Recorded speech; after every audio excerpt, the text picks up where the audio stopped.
Hi hello friends, ನಮಸ್ತೆ. Welcome back to sisters food junction.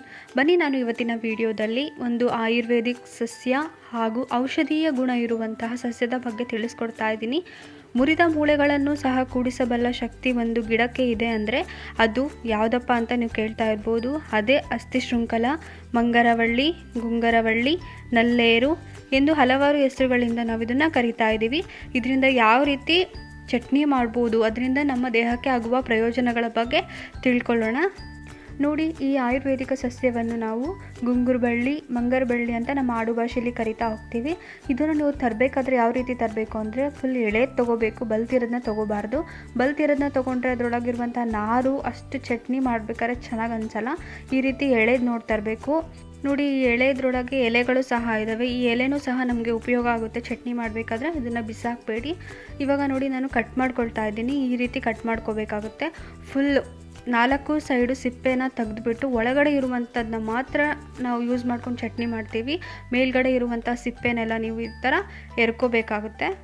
ಈ ಬಳ್ಳಿಯು ಹೊಲಗಳಲ್ಲಿ ಬೇಲಿ ಅಥವಾ ಮರದ ಆಶ್ರಯ ಸಿಕ್ಕರೆ ಬಹಳ ಸುಲಭವಾಗಿ ಬೆಳೆಯುವಂತಹ ಸಸ್ಯವಾಗಿದೆ. ಇದನ್ನು ಅಲಂಕಾರ ಸಸ್ಯವಾಗಿಯೂ ಸಹ ಮನೆ ಮುಂದೆ ಪಾಟ್ಗಳಲ್ಲಿ ಬೆಳೀತಾರೆ. ನೋಡಿ, ಈ ರೀತಿ ಮಂಗರು ಬಳ್ಳಿನ 4 ಸೈಡಿಂದನೂ ಸಿಪ್ಪೆ ತಕ್ಕೊಂಡಾಗ ಒಳಗಡೆ ಈ ಥರ ಬರುತ್ತೆ. ಅದರಿಂದ ನಾವು ಚಟ್ನಿ ಮಾಡ್ಕೋಬೇಕಾಗುತ್ತೆ. ನಾನು ಆಲ್ರೆಡಿ ತೆಗೆದಿಟ್ಕೊಂಡಿದ್ದೀನಿ ಎಲ್ಲನೂ. ಹಾಗೆ ಎಲೆಗಳನ್ನು ಸಹ ಎತ್ತಿಟ್ಕೊಂಡಿದ್ದೀನಿ. ಇದರಿಂದ ಯಾವ ರೀತಿ ಚಟ್ನಿ ಮಾಡೋದು ಅಂತ ನೋಡೋಣ. ಈ ಬಳ್ಳಿಯನ್ನು ಸೇವಿಸೋದ್ರಿಂದ ನಮ್ಮ ಮೂಳೆಗಳು ವಜ್ರದಂತೆ ಗಟ್ಟಿಯಾಗುತ್ತೆ. ಅದರಿಂದ ಇದನ್ನು ವಜ್ರವಲ್ಲಿ ಅಂತ ಕರಿತೀವಿ. ಇಂಗ್ಲೀಷ್ನಲ್ಲಿ ಬೋನ್ಸೆಟ್ಟರ್ ಅಂತಲೂ ಕರಿತೀವಿ.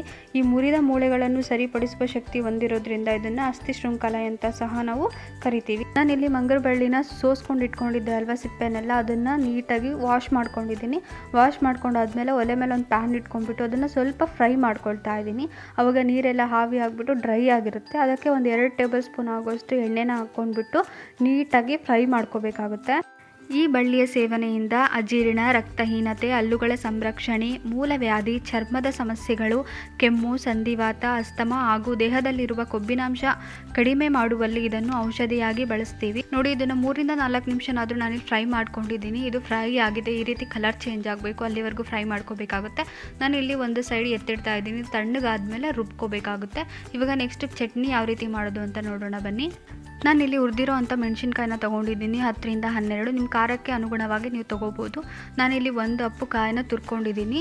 ಹಾಗೆ ರುಚಿಗೆ ತಕ್ಕಷ್ಟು ಉಪ್ಪು ತೊಗೊಂಡಿದ್ದೀನಿ. ಹಾಗೆ 1 ಗೆಡ್ಡೆ ಬೆಳ್ಳುಳ್ಳಿನ ಸುಲಿದಿಟ್ಕೊಂಡಿದ್ದೀನಿ. 1 ಟೇಬಲ್ ಸ್ಪೂನ್ ಆಗೋಷ್ಟು ಜೀರಿಗೆ ತೊಗೊಂಡಿದ್ದೀನಿ. ಹಾಗೆ 1 ನಿಂಬೆಹಣ್ಣಿನ ಸೈಜಷ್ಟು ಹುಣಸೆ ಹಣ್ಣಿನ ನೆನೆ ಹಾಕಿ ಇಟ್ಕೊಂಡಿದ್ದೀನಿ. ಈಗ ಚಟ್ನಿಗೆ ಯಾವ ರೀತಿ ರುಬ್ಬೋದು ಅಂತ ನೋಡೋದಾದರೆ ನಾನಿಲ್ಲಿ ಒಂದು ಜಾರ್ ತೊಗೊಂಡಿದ್ದೀನಿ.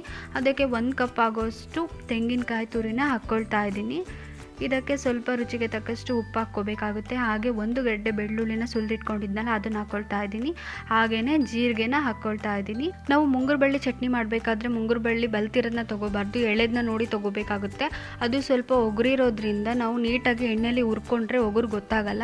ಅದಕ್ಕೆ ಮೆಣಸಿನಕಾಯಿ ಹಾಗೂ ಹುಣಸೆ ಹಣ್ಣನ್ನು ಸೇರಿಸೋದ್ರಿಂದ ತಿಂದರೂ ನಮಗೆ ಒಗರು ಗೊತ್ತಾಗಲ್ಲ. ಈ ಚಟ್ನಿ ಆರೋಗ್ಯ ದೃಷ್ಟಿಯಿಂದ ತುಂಬಾ ಒಳ್ಳೆಯದು ಅಂತ ಹೇಳ್ಬೋದು. ನೋಡಿ, ನಾನು ಲಾಸ್ಟಿಗೆ ಕೊತ್ತಂಬರಿ ಸೊಪ್ಪು ಹಾಗೆ ಹುರಿದಿರೋ ಅಂತಹ ಮುಂಗುರು ಬಳ್ಳಿನ ಸೇರಿಸ್ಕೊಳ್ತಾ ಇದ್ದೀನಿ. ಇದಕ್ಕೆ ಸ್ವಲ್ಪ ನೀರನ್ನ ಸೇರಿಸ್ಬಿಟ್ಟು ನಾನು ರುಬ್ಕೊಳ್ತಾ ಇದ್ದೀನಿ ಚಟ್ನಿನ. ನೋಡಿ, ಚಟ್ನಿ ಕೂಡ ರೆಡಿ ಆಗಿದೆ. ಇದು ತುಂಬಾ ಟೇಸ್ಟಿ ಆಗಿದೆ. ನೀವು ರೊಟ್ಟಿ ಜೊತೆ ಆಗಿರ್ಬೋದು, ಚಪಾತಿ ಜೊತೆ ತಿನ್ಬೋದು. ಸೊ ನಾನು ಇವತ್ತು ಮಾಡಿರೋಂಥ ರೆಸಿಪಿ ನಿಮಗೆ ಇಷ್ಟ ಆಗಿದೆ ಅಂದ್ಕೊಳ್ತೀನಿ. ಇಷ್ಟ ಆಗಿದ್ರೆ ಪ್ಲೀಸ್ ನಮ್ಮ ಚಾನಲನ್ನು ಲೈಕ್ ಮಾಡಿ, ಶೇರ್ ಮಾಡಿ, ಹಾಗೆ ಸಬ್ಸ್ಕ್ರೈಬ್ ಮಾಡಿ. ಪ್ಲೀಸ್ ಈ ವಿಡಿಯೋನ ಎಲ್ಲರಿಗೂ ಶೇರ್ ಮಾಡಿ. Thanks for watching.